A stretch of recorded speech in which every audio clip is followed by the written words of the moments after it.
What's happening, everybody, and welcome back to the channel. My name is Adam, this is Vancity Audi, and in behind me we have my brand new to me, my brand new daily driver, B9 S4. I am back to a more current vehicle for my daily driver and very, very excited to see the potential that is within this car. First things first, I gotta install a P3 gauge to monitor my ethanol content. For those of you that subscribe, for those of you that have followed me on a couple journeys now with my RS3 as well as my B8 S4, the first thing we always install is an ethanol sensor because our pump gas here in Vancouver isn't the greatest. At least in years past it was really quite bad. Now we have a Shell 93, which is a lot better, and people can use that pump gas alone without any blending of ethanol, and it works rather well. But I am always trying to get the absolute best out of my vehicles. Top performance no matter what level of power I'm at. Stock, stage 1, stage 2, doesn't matter. I always want to know I'm ready to make as much power as I can. So I'm back at Reiter Performance with the B9. We're going to install a P3 gauge. We're going to go through the step-by-steps. I'm going to follow him as he installs. I'll walk you guys through what I see him do. And we're going to do the ethanol sensor. We'll show you a quick setup on it, and then I'll be able to run some blends of ethanol, and we'll start enjoying more power. Hope you guys enjoy.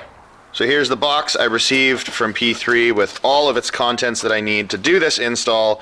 Here's the actual display itself. That's what I'll see in the actual vent. What do we have here? We have the voltage sensor that goes for the ethanol. We have the control box. And then this is what plugs into your OBD2 port. That sends the signal through, that actually reads from your OBD2 and sends it to your gauge.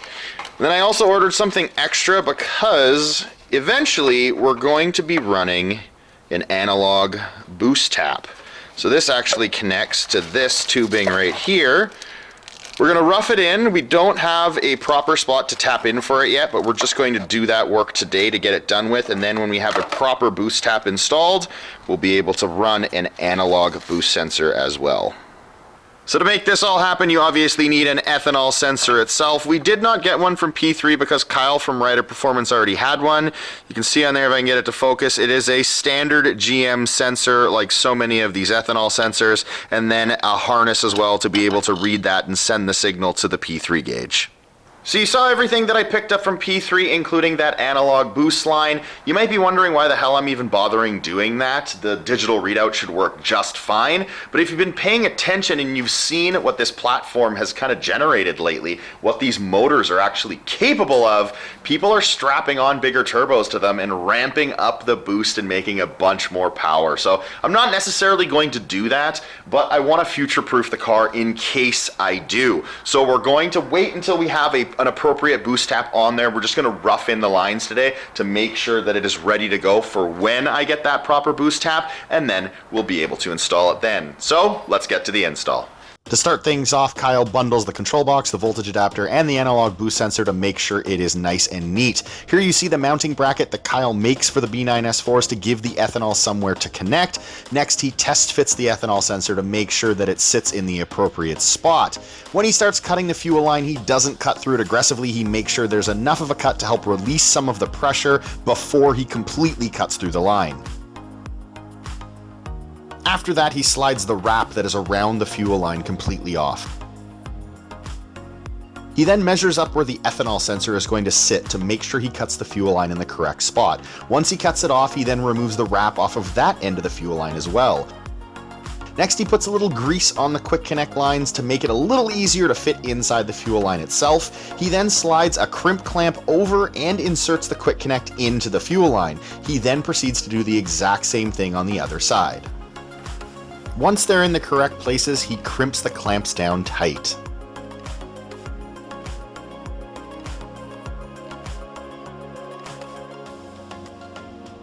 He then cleans off any excess grease that may be on the exterior of the lines. After that, he connects the ethanol sensor to the fuel line.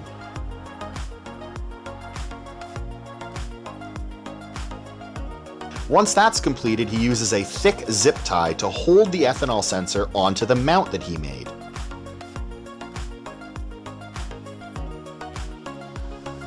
This line consists of a power, a ground, and a signal, which needs to run from the ethanol sensor to the control box under the dash. He feeds the cable through the rain tray and it runs all the way from the passenger to the driver's side before he puts it through the firewall and then underneath the dash. In order to get it through the firewall, we snipped a hole through it so we could run the cable through. At this point, we tape the analog boost line as well as the wiring from the ethanol sensor onto a clothes hanger to make it easier to feed through the firewall. Now that the lines have been poked through the firewall, he starts taking apart the dash.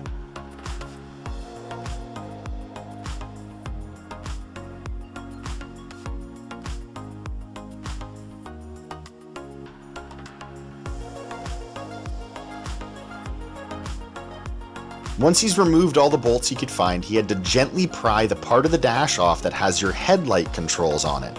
As soon as you pull out the headlight controls enough, there is a larger piece of plastic under the steering wheel that can completely come off. There's one more screw under the headlight control, and then you can disconnect the cable from the back of that unit and remove that entire piece of trim as well.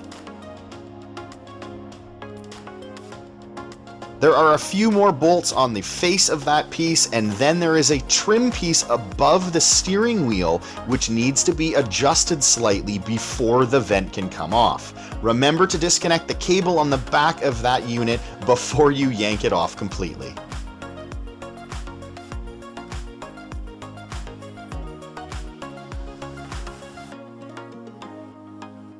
With all of that now being removed, you can now fish the clothes hanger through and pull through the rest of the line. He then crimps this line to expose the red, yellow, and black wiring underneath. The next thing you're going to need to do is to connect the harness that connects to the ethanol sensor to the cable he just ran under the dash.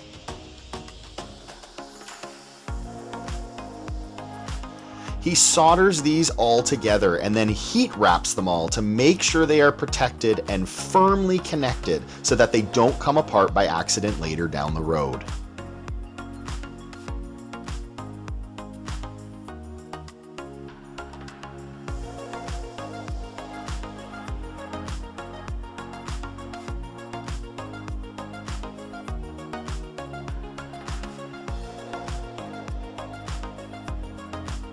Now that he is done meticulously soldering the lines together, he's finalizing it with the heat wraps to protect the connections themselves.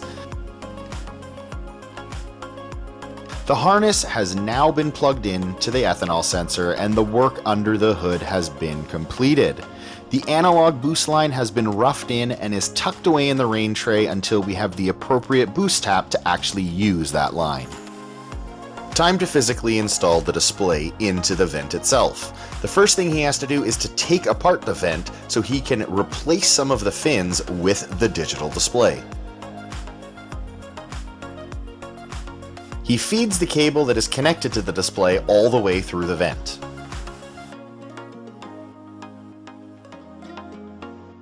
Once the cable has been completely fed through and the display is in the correct location, he returns two of the fins from the vent back into their original places. One above and one below the display to hold it in place. After that, he reconnects the vent to the piece of trim he's removed from the dash. Lastly, he pops back in that piece of trim and it is ready to be reinstalled back onto the dash. He now runs the cable from the back of the display through the bottom so that he can connect it to the P3 control box. He then reconnects all the cables and reinstalls the trim pieces that he has removed, bolting and screwing everything back into place.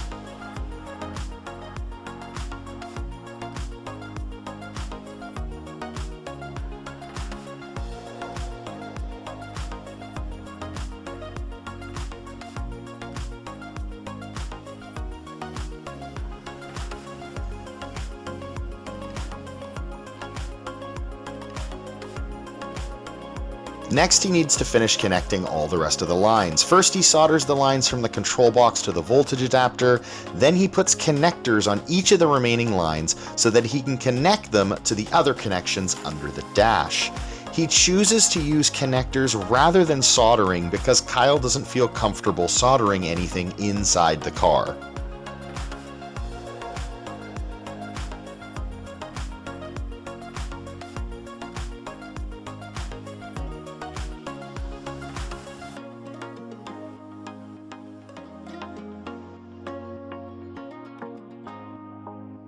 Lastly, Kyle needs to connect all the remaining lines under the dash. He crimps all the lines together and then heat wraps them all to protect them and prevent them from coming apart.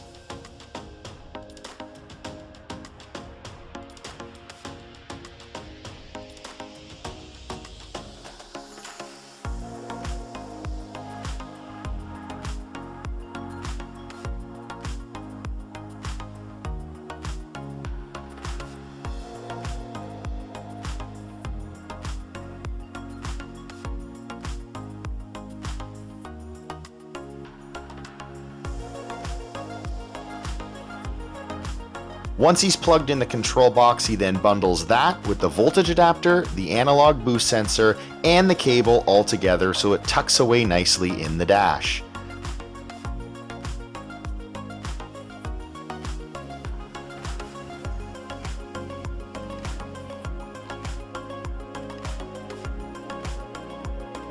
Then the last thing to do is to put the rest of the dash back together just like you took it apart.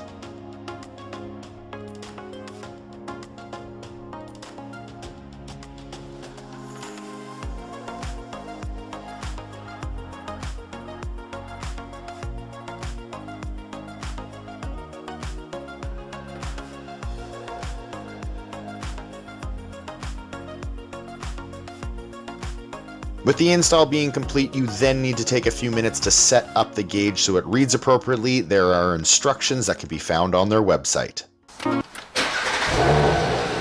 Give the car a start. Gauge pops on and shows E-content of 1%. So time to go fill up the car with a higher mix of ethanol and get some better performance out of this car. There you have it, guys. The first modification completed to my B9 S4. Thank you so much to Kyle, as always. This is gonna be an extremely, extremely fun car to modify, and I can feel it in my bones. First one done and many, many more to come. So please stay tuned to the channel. There's going to be a bunch more modifications made to this vehicle, still while retaining it as my daily driver. Until next time, guys, take care.